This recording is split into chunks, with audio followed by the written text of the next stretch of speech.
दिव्य दृष्टि वाली है, जिसने मेरा आना सपने में भी देख लिया। लेकिन हनुमान जी चिंता में पड़ गए। ये कह रही है जो बंदर आया है लंका को जलाएगा। राम जी ने मुझे लंका जलाने का कोई आदेश दिया नहीं है, और यदि मैं लंका जला दूं तो राम जी पूछेंगे लंका क्यों जला दिया, मैंने आदेश दिया था क्या? और यदि लंका न जलाऊं तो भी उचित नहीं लग रहा है, क्योंकि तिरजटा जैसे शुद्ध नारी के अंतःकरण का स्वप्न क्या होगा। खैर, जैसा प्रोग्राम सामने आएगा ना वैसा मैं करूंगा। तो अक्षय कुमार के बाद रावण किसे भेजता है? मेघनाथ। हनुमान जी महाराज बैरागी है, मेघनाथ मूर्तिमान काम है। बैराग और काम का जब युद्ध प्रारंभ हुआ ना, तो मेघनाथ को लगा कि बैराग के हाथों मैं भी पराजित हो जाऊंगा, मैं भी मारा जाऊंगा। तो उसने क्या किया?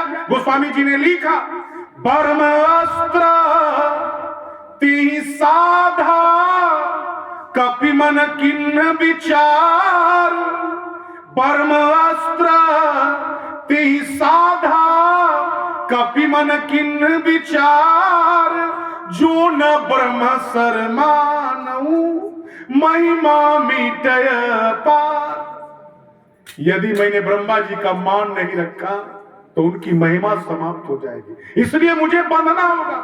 हनुमान जी बंध गए तो काम, मेघनाथ रूपी काम जो है वो प्रसन्न हो गया कि मैंने बैराग को बंधन में बांध लिया। लेकिन उसने ये ध्यान नहीं दिया कि बंधने के बाद भी बैराग की कोई हानि नहीं हुई, क्योंकि हनुमान जी जब बंध गए ना आकाश मार्ग में तो उन्होंने देख लिया नीचे, जब वो मूर्छित हो गए तो उन्होंने देख लिया कि किधर राक्षसों की सेना ज्यादा खड़ी है, और जिधर ज्यादा खड़ी थी ना उधर ही गिरे। और उनके गिरने का परिणाम क्या हुआ?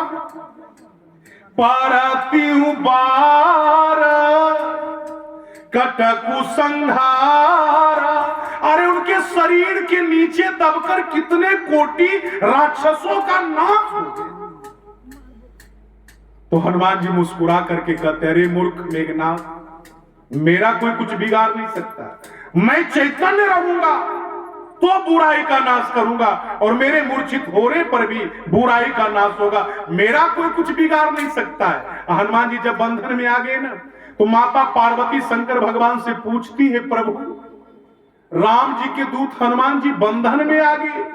तो शंकर भगवान कहते, देवी पार्वती जासु नाम जपि सुनाऊ भवानी, भव बंधन काटहि नर ज्ञानी, तासु दूत की बंध तरुआ पा, प्रभु का राजा लगी कपि ही बंधावा। हे देवी पार्वती, कौन बांध सकता है राम जी के दूत को? वो तो आगे जो प्रोग्राम होगा ना उसके हिसाब से हनुमान जी को बंधना पड़ेगा ना। उनके दूत को कोई बांध नहीं सकता। जिसका एक बार नाम उच्चारण मात्र से संसार का आवागमन का बंधन छूट जाता है, उनके दूत को भला कौन बांध सकता है? वो तो आगे का प्रोग्राम तय कर रहे हैं हनुमान जी महाराज। बाद में राम जी ने पूछा था हनुमान जी से, क्या मेघनाथ में उतनी पावर थी कि तुम्हें बांध लिया और तुम बंध गए?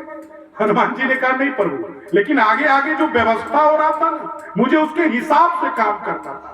तो मेघनाथ ने हनुमान जी को कहां पहुंचा दिया? कहां पहुंचा दिया? पहुंचा दिया रावण की सभा में। हनुमान जी बेचारे बंधे हुए। कोई राक्षस तलवार लेकर के मारने आता, कोई थूक फेंक देता है, कोई गाली देता है। हनुमान जी सब सह रहे, बंधे हुए। जब रावण की सभा में आए ना, तो जब रावण से वार्तालाप हुआ तो रावण मौत की आज्ञा देता। तो राक्षस तलवार लेकर के मारने के लिए आते, हनुमान जी बेचारे बंधे हुए।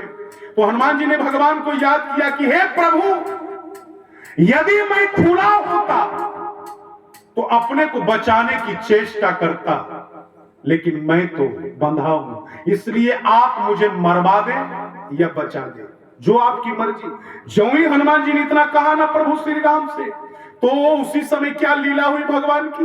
राजसभा में विभीषण जी प्रवेश की और उन्होंने रावण से कहा, हे भैया, नीति विरोध, नीति विरोध न मारी दूता, को मारना नीति के विरुद्ध है। रावण ने कहा ठीक है, इसे मृत्यु दंड तो नहीं दिया जाएगा, लेकिन दंड अवश्य दिया जाएगा। और दंड यही है, क्या दंड है? बानरों को सबसे ज्यादा प्यार अपने पूंछ से होता है, पूंछ से होता है। तो रावण ने कहा कपि के ममता पूछ पर सबई कहूं समझाय, तेल बोरी पट बांध पुनी पावक देहूं लगा। अरे इस पूंछ के बानर के पूंछ में कपड़ा लपेट कर तेल घी डाल करके आग लगा दो। जब रावण ने ऐसा कहा ना, तो हनुमान जी मुस्कुराते हैं।